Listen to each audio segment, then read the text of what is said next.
प्रायोजक हैं cancer healer centre, a new beginning. अद्भुत, अकल्पनीय और अविश्वसनीय, संगम के आंचल में करीब 45 दिन से चल रहा दुनिया का सबसे बड़ा धार्मिक और सांस्कृतिक अनुष्ठान अब अपने आखिरी पड़ाव पर आ पहुंचा है। यानी 13 जनवरी से 26 फरवरी तक चले आस्था के इस महाकुंभ के आखिरी दिन भी श्रद्धालुओं का जोश हाई दिखा। जाने का मन नहीं कर रहा है। हमने तो संगम पर इस देश के सनातन संगम का दर्शन किया है। मैं तो इस देश की जनता का अभिनंदन करता हूँ। क्या श्रद्धा है, क्या आस्था है, क्या लोगों का भाव है।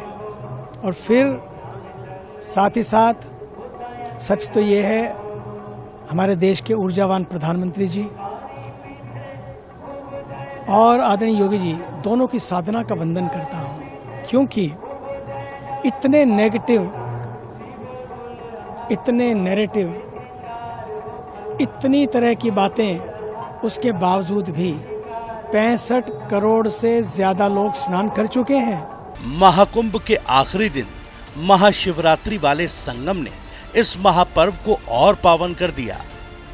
खुद मुख्यमंत्री योगी आदित्यनाथ भी मॉनिटरिंग करते दिखाई दिए। आस्था के इस आगोश में डुबकी लगाने वाले श्रद्धालुओं का आंकड़ा भी करीब 65 करोड़ के पार हो चुका है, जो अपने आप में एक अनोखा रिकॉर्ड है।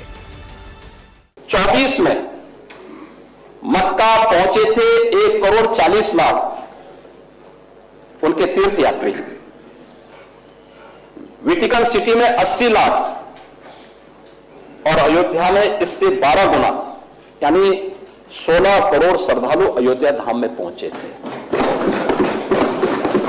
यह उत्तर प्रदेश की नई सामर्थ्य को दिखा रहा। मथुरा वृंदावन में 8.5 करोड़, तिरुपति मंदिर में 2.5 करोड़, स्वर्ण मंदिर में 3 करोड़ और अजमेर शरीफ में 73 लाख तीर्थयात्री पहुंचे हैं 2024 में। और 2025 तो सारे आंकड़ों को ध्वस्त करने जा रहा है। अब महाकुंभ तो अपने आखिरी पड़ाव पर आ गया, लेकिन पहले दिन से शुरू हुई सियासी महाभारत अभी भी थमती दिखाई नहीं दे रही।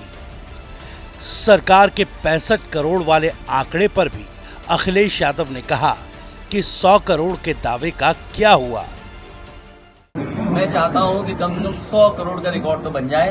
इसलिए मेरा आपके माध्यम से सरकार से अपील है कि महाकुंभ का कार्यक्रम तब तक चलाएं जब तक भारत के 100 करोड़ लोग या देश के 100 करोड़ लोग स्नान न कर लें।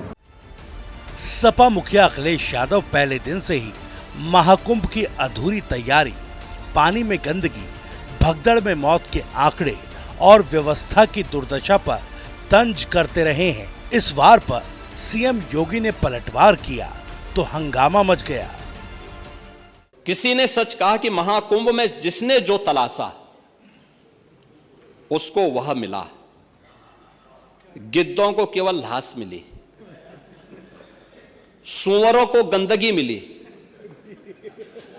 संवेदनशील लोगों को रिश्तों की खूबसूरत तस्वीर मिली, आस्थावानों को पुण्य मिला, सज्जनों को सज्जनता मिली, गरीबों को रोजगार मिला, अमीरों को धंधा मिला, श्रद्धालुओं को साफ सुथरी व्यवस्था मिली, पर्यटकों को अव्यवस्था मिली, सद्भावना वाले लोगों को जाति रहित व्यवस्था मिली, भक्तों को भगवान मिले।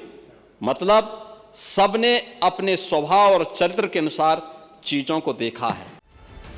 महाकुंभ के बहाने चल रहे वार पलटवार में सीएम योगी ने सपा के पीडीए पर सवाल उठाए तो अखिलेश यादव ने साधु संत की परिभाषा बताई। वार पलटवार के मैदान में घमासान तमाम मुद्दों पर सजा, लेकिन सबके केंद्र में महाकुंभ ही है।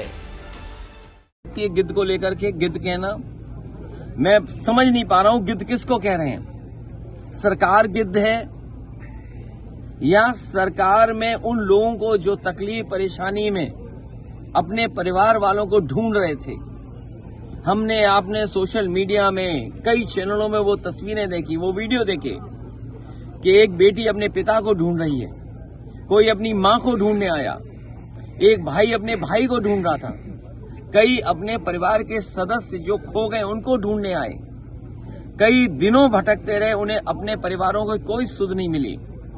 वो पाया खोया केंद्र में भी गए, वहां भी कोई सूचना नहीं मिली उन्हें। तो क्या सरकार उनको गिद्ध कह रही है जो अपने परिवार के सदस्यों को ढूंढने आए?